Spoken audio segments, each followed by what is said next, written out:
Graelden, king of the dragons, mighty lord of the skies over Eomai, handed the golden sword to the mere man who stood before him.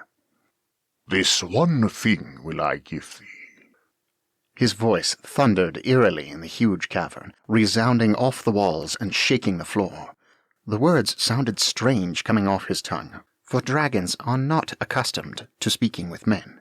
The dragon tongue, or Old Craaic, is an old language. It is the language of the sea and the land that existed at the beginning of time and remained unchanged throughout the years, unlike the language of men, which changed and developed countless times, and continues to do so. Dragons understand and can speak the language of men, but they scoff at it, for it is a young and uneducated language. Its sounds are not nearly so grand as those of Old Craaic, which has a melody like the waves rolling on the shore, and the thunder rumbling in the sky, and the earth shaking as it splits. The man knelt down before the great dragon, and held the gift in his hands reverently. "I thank you for this, at least." The huge, green-scaled dragon gazed at the human before him coolly, but his golden eyes shimmered with something like laughter. "Think'st thou, little one, that I care so deeply about the affairs of men?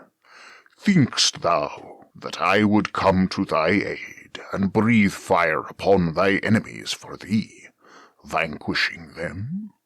No, in the way of my ancestors before me, I too shall let thee fight thine own battles." The man before him remained silent, as is proper and courteous before the Dragon King. Although a king in his own right, Leanne knew better than to anger a dragon. He sighed, his shoulders hunched and his form bent. His head sank lower, and his face crumpled. His people now faced the greatest threat that their land had ever seen. The dark sails of Lycaelon had been spotted a few weeks ago, but they had not come in force. Instead, the enemy had crept in quietly and secretly in small groups, attacking outposts and then fading into the shadows. Fear reigned throughout the countryside, and King Leanne had come to the dragons in desperation. And here King Graelden was refusing to come to his aid. "But Eomai is your home too. Will you let it be overrun by these dark warriors?" "Think'st thou that we myth-folk care which human rules other humans? Should I come running to thee whenever a young dragonling challenges my authority?" Leanne blinked. "Is that what you think this is?" "If thou canst not defeat thine enemies, then thou shouldst not be king." Leanne stared at the floor of the cave, an angry flush rising across his face. He felt like a young boy who has just been reprimanded in front of all his friends for something he did not do. "We have our own problems, human," Graelden said, his voice quieter. Leanne looked up in surprise, meeting the great dragon's eyes, and seeing there a kinship he had not expected. After a moment, he nodded. This he could understand. He, too, had needed to deal with rebellions and would-be usurpers, and this he read in Graelden's eyes. The Dragon King was not telling him that he would not help, but rather that he could not help. "However," Graelden continued, "I tell thee this, the fang blade is no ordinary sword.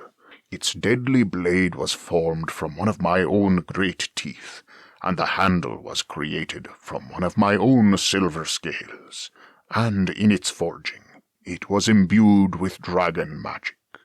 It will serve thee and thy descendants, and it shall neither break nor rust as other swords do. But know this as well.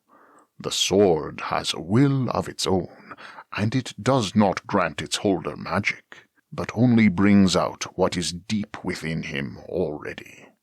An evil man can do only evil with the fang blade, but a man of noble character and a good heart shalt be able to do mighty works with that sword in his hand. Be careful of whose hands thou dost allow the blade to fall into once thou art done with it."